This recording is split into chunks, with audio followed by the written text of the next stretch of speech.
I've made a pile of epoxy straws and I'm just going to take them out of the actual plastic straw itself. Be very careful here because it's an extremely sharp knife.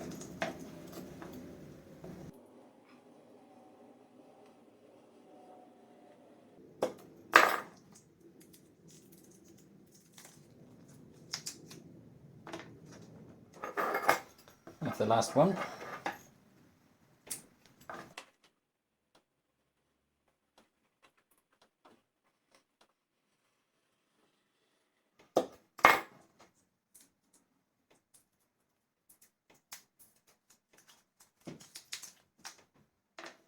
There we have it.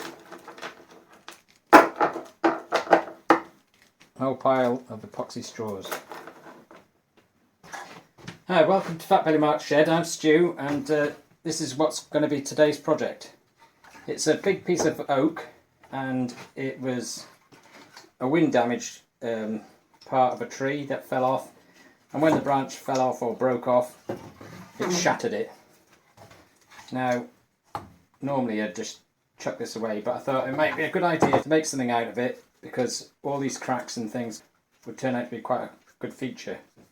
What I've decided to do with it is to hold all the parts together with epoxy straws. So I'll drill holes from the outside and push straws through and basically make them look like they're going to be rivets or something like that.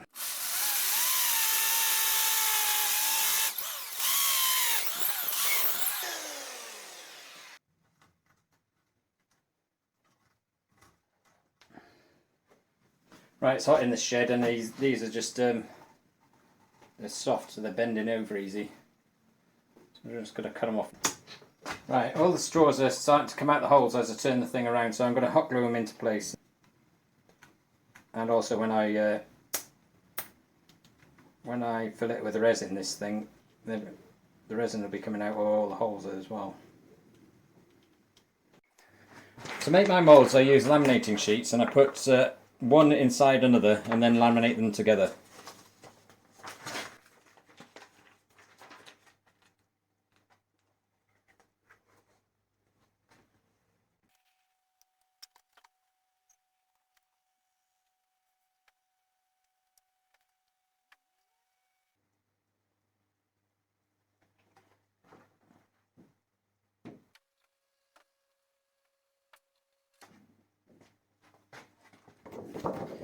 Now when they come out, you've got a fairly strong piece of plastic that you can use to make your moulds with.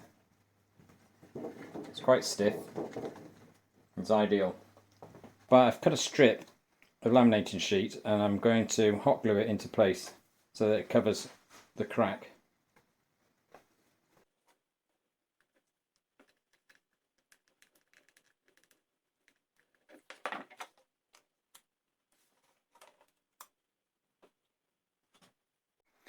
Right, it takes quite a while to make these moulds up, but it's really beneficial in conserving the use of the resin, because the resin is quite expensive and there's no point in turning away half your resin when you don't need to.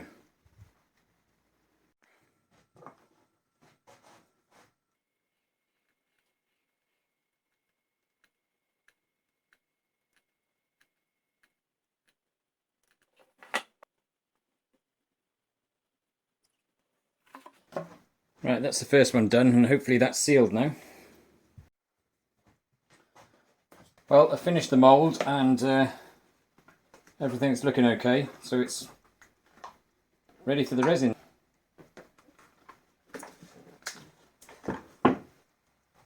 Okay, I'm mixing up the resin, and it's going to be black with some, it's gunmetal grey in it to give some sort of silvery effect to it.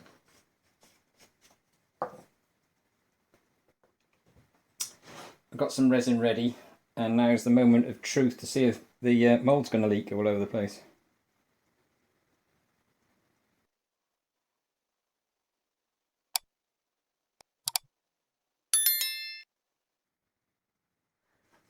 The mould is now full, and I can't say it didn't go without incident, because about halfway through the bottom started to come off and it was leaking everywhere, so Took me about 3 attempts to get the bottom to seal up. Well, in the end I've managed it. It's a couple of days since I poured the resin, and now it's time for the mould to be taken off.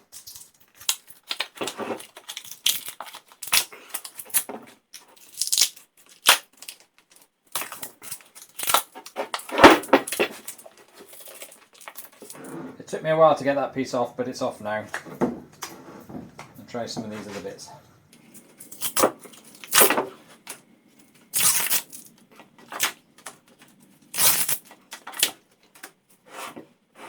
Right, this bit's going to be a bit harder because that's where one of the other leaks was. Right, that's that bit done. So now for the bottom. Right, it came off nice and easy.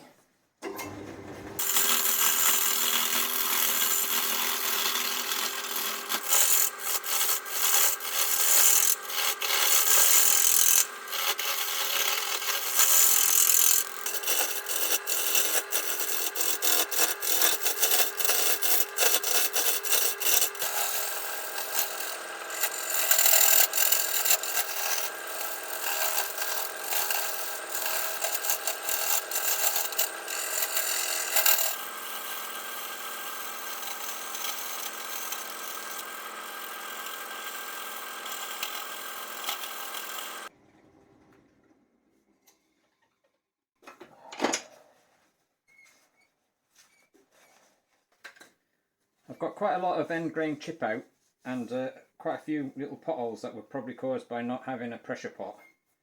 So what I'm going to do is I'm going to fill them with Milliput and then sand them down afterwards. I've covered over all the holes and end grain tear out with the Milliput, so all I've got to do now is leave it to harden and then sand it off tomorrow. It's a new day and all the Milliput is hardened. So the next stage is to sand it down.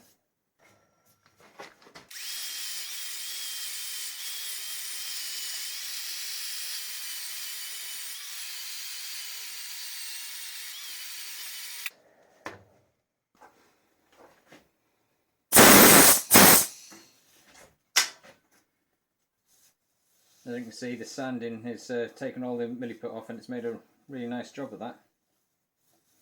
Right, I'll get on and do the rest of it.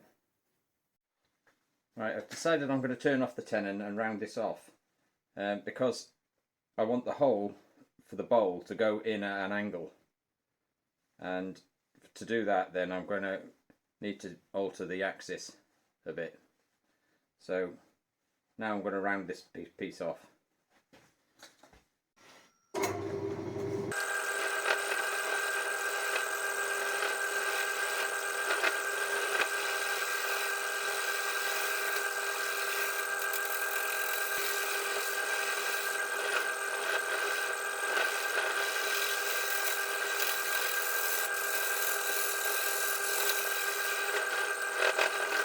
I've sanded this down to 320 and now I'm going to see about turning the axis so I can turn out the centre of the bowl. I've attached the piece to the lathe bed with a couple of clamps and some tape, and I think it's quite sturdy now. So what I'm going to try and do is with this Fostner bit, cut down here at about 45 degrees. Hopefully that's the centre. I've measured it and that's as close as I think I can get. And to try and get the centre on the back end.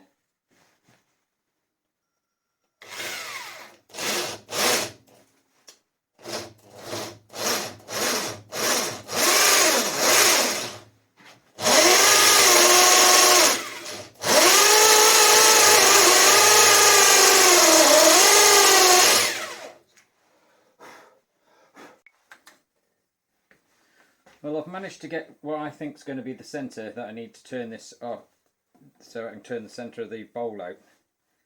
And but it is definitely out of balance, so I don't know what I'm going to do about that. Well, I'll have to see when I've attached this to the bottom of the wood to see how out of balance it is.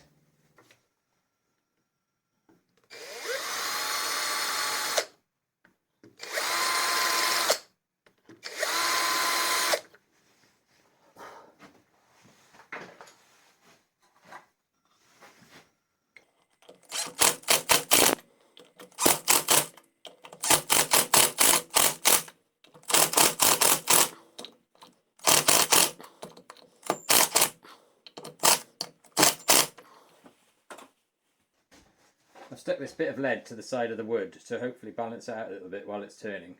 I don't know if it's going to work, but I'm going to give it a try anyway.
Most of the live edge has come off, so I'm going to just pull it all off now.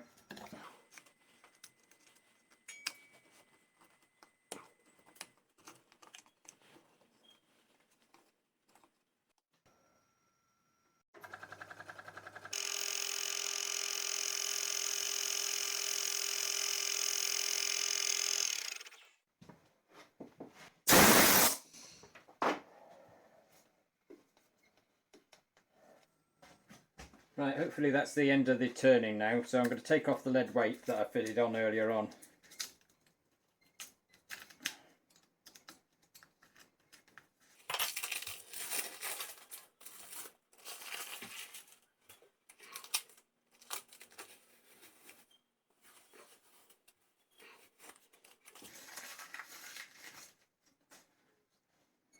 Well, I'm surprised that managed to stay on, but it did.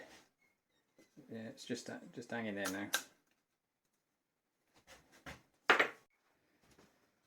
Right, I'm going to clean off the rest of what's left of the bark on the outside, then give it a couple more coats of sanding sealer on the inside, probably another coat or a coat of sanding sealer on the outside, and then it'd be time for a lot of sanding.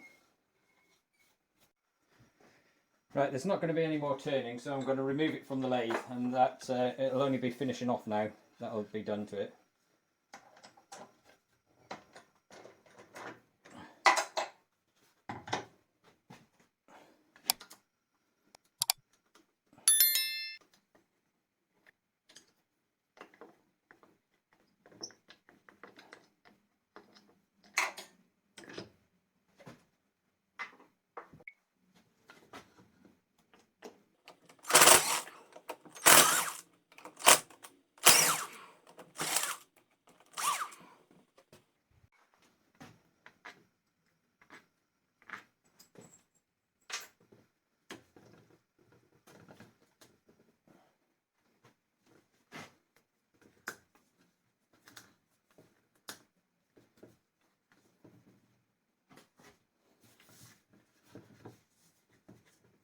Got some repair to do on the bottom of that there.